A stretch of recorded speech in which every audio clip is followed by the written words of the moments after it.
Well, the head of the Department of Homeland Security is making headlines for what she said after briefing lawmakers on election security today. Take a listen to what Kirstjen Nielsen had on the subject of Russian interference. Do you have any reason to doubt the January 2017 intelligence community assessment that said it was Vladimir Putin who tried to meddle in this election to help President Trump win?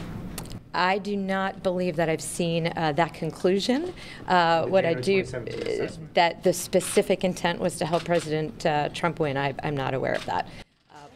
Well, that assessment was unanimously endorsed by the country's intelligence chiefs and backed up last week by GOP-led Senate Intelligence Committee. The House committee disagreed. Nielsen later attempted to clarify by suggesting Russia sent just as many people to Clinton events as Trump events. CBS News intelligence reporter Olivia Gazis has more from Washington. The Department of Homeland Security today made efforts to clarify remarks by Secretary Kirstjen Nielsen about a key conclusion made by U.S. intelligence agencies regarding Russia's interference in the 2016 election, namely whether it was designed to help Donald Trump. Asked about that specific assessment, the surprising response given by the secretary this morning was, "I do not believe that I've seen that conclusion, that the specific intent was to help President Trump win. I'm not aware of that." That not only raised eyebrows, it generated something like exasperation from some corners. Because just last week, the Senate Intelligence Committee, having conducted a months-long review of the integrity of that very assessment, said unequivocally and on a bipartisan basis, "We see no reason to dispute the conclusions. They were accurate and on point." The Russian effort was extensive, sophisticated, and ordered by President Putin himself for the purpose of helping Donald Trump and hurting Hillary Clinton. In its statement, the department clarified that Secretary Nielsen had reviewed the assessment and that she agrees with it. But it described the language as nuanced and noted that Russia worked to undermine our democracy in 2016 by targeting both parties. That's not untrue, but the statement still sidestepped the key issue of whether Russia, at the instruction of Vladimir Putin, ordered an influence campaign in order to boost the chances that President Trump would win. And that's a conclusion that has been made, evaluated, and supported on a bipartisan basis by the Senate Intelligence Committee. And to paraphrase that committee's Vice Chairman, Mike Warner, it's hard to see how anyone engaged in national security, and particularly in election security, would not be aware of that. Olivia Gazis, thank you so much, Olivia. CBS News Washington correspondent Paula Reid joins me now. Paula, so what exactly will the Inspector General be focused on?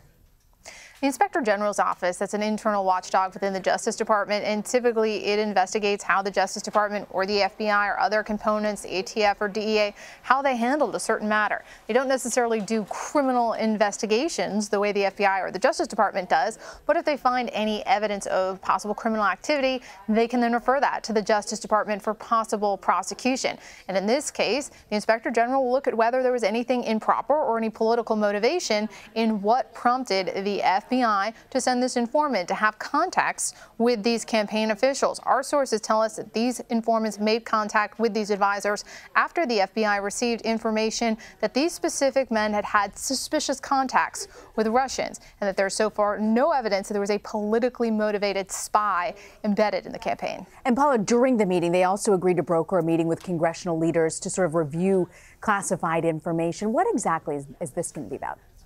Well, this is part of an effort to de-escalate this ongoing feud between the Justice Department and Congress. Certain congressional leaders, led by Devin Nunes, have been trying to get certain classified materials related to this informant, or as the president describes this person, spy. But so far, the Justice Department has been reluctant to turn over everything Congress wants, because they say they are trying to protect this informant's identity, not only for his safety, but also for the integrity of other investigations that he is working on.